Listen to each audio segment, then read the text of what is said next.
Okay, today I want to talk about Israel in prophecy, Israel as the promised land, and Israel in the context of the Christian church and the message of Paul. Um, in Galatians, Paul explains the relationship between the promise to Abraham, which, if you're an Israelite, you understand that the promise to Abraham was to make them the father of many nations, and through his offspring this would come, or through his seed. But Paul in Galatians 3:16 says the promises were spoken to Abraham and to his seed. The scripture does not say and to seeds as of many, but to your seed, meaning one person who is Christ. And essentially what Paul is saying here is that the seed or the offspring of Abraham is Christ, and that these blessings or these promises come through Christ. So if you are an Israelite, you are an offspring of Abraham, but the promise was made to Abraham through Jesus Christ. So an Israelite then is defined as someone who accepts Jesus Christ.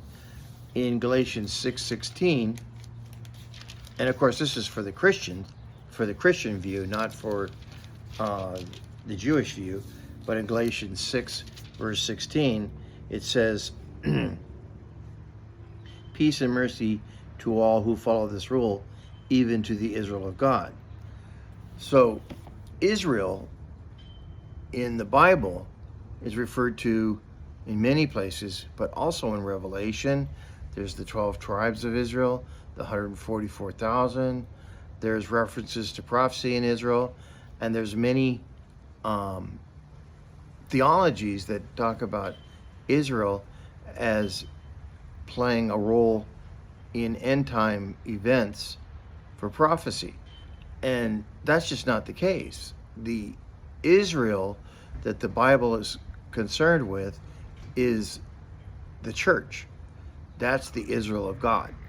That's the object of prophecy, because in the Old Testament, the Israelites had the gospel in promise, and we in the New Testament have it in fulfillment.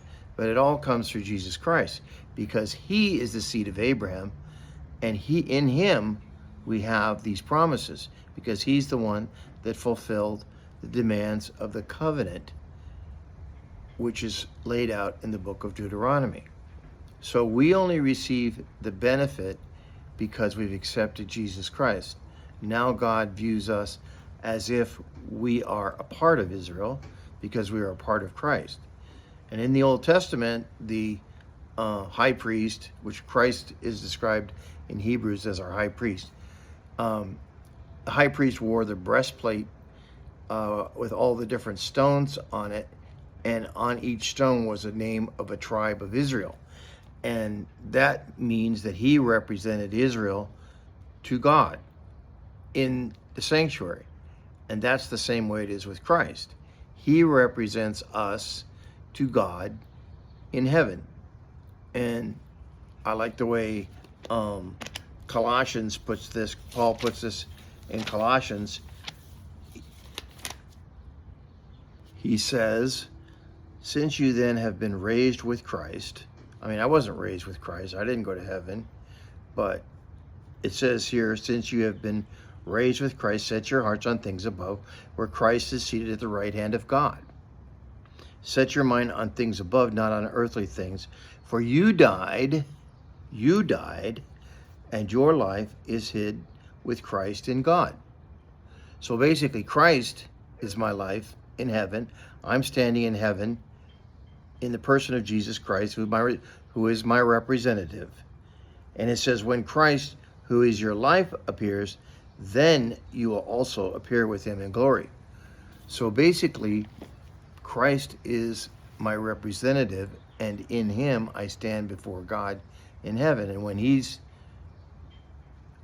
appears, then I will be changed and appear like him, because he is my representative and I'm part of his body, which is the Israel of God.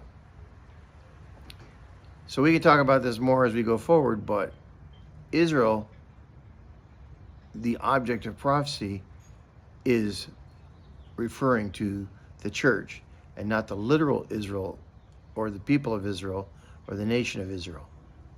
That's the point today.